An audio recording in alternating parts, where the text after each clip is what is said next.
আসসালামু আলাইকুম। আজকে আলোচনা করব কালো সুতা বা যেটাকে আমরা তাগা বলি, এর মাধ্যমে কিভাবে রোগ নির্ণয় করা যায়। কালো সুতা নিয়ে রোগীর কপাল হতে পা পর্যন্ত মেপে কেটে ফেলবে। তারপর একবার দুরূদ শরীফ, 7 বার সূরা ফাতিহা, একবার আয়াতুল কুরসি এবং 7 বার এই দোয়া, বিসমিল্লাহির রহমানির রহিম, কাউসিন মাকসিন রহমাসিন মিয়াসিন শাকিসিন মাসিন আবুসিন বিরহমাতিকা ইয়া আরহামার রাহিমিন। এই দোয়াটা 7 বার পরে সুতার মধ্যে হুক দিতে হবে। তারপর আবার মাপতে হবে।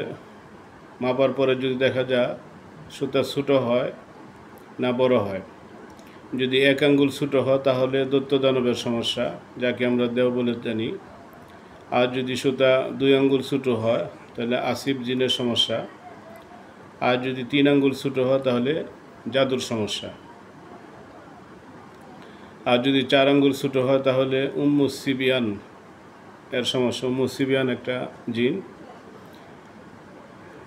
ওই উম্মু সিবিয়ানের সমস্যা।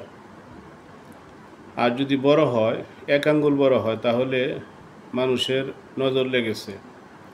আর যদি 2 আঙ্গুল বড় হয় তাহলে কাফেরদের নজর লেগেছে। আর যদি 3 আঙ্গুল বড় হয় তাহলে বাতাস লেগেছে। আর যদি 4 আঙ্গুল বড় হয় তাহলে জ্বর মনে করবে। আর যদি ছোটো বড় না হয় তাহলে শারীরিক সমস্যা মনে করবে। নিয়মটা আমি আবার বলতেছি।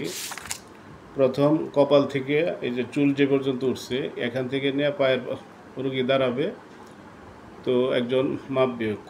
কপালের চুল ওঠা থেকে নিয়ে পায়ের পাতা পর্যন্ত, পায়ের বৃদ্ধাঙ্গুলির নখ পর্যন্ত সে মাপবে।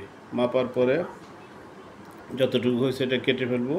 কেটে ফেলার পরে একবার দুরূদ শরীফ, 7 বার সূরা ফাতিহা এবং একবার আয়াতুল কুরসি এবং যে দোয়াটা আমি বলছি ওই দোয়াটা করব।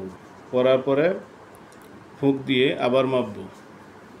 যদি ছোটো হয় অথবা বড় হয়, যে কোনো একটা যদি হয় তাহলে সমস্যা আছে মনে করব। আর যদি ছোটো বড় কিছুই না হয় তাহলে তার শারীরিক সমস্যা মনে করব, জিনের বা জাতুর কোনো সমস্যা নেই। সেই ক্ষেত্রে ডাক্তারি রূপ মনে করে ডাক্তার দেখাবে। তো আজকে এই পর্যন্তই। আসসালামু আলাইকুম।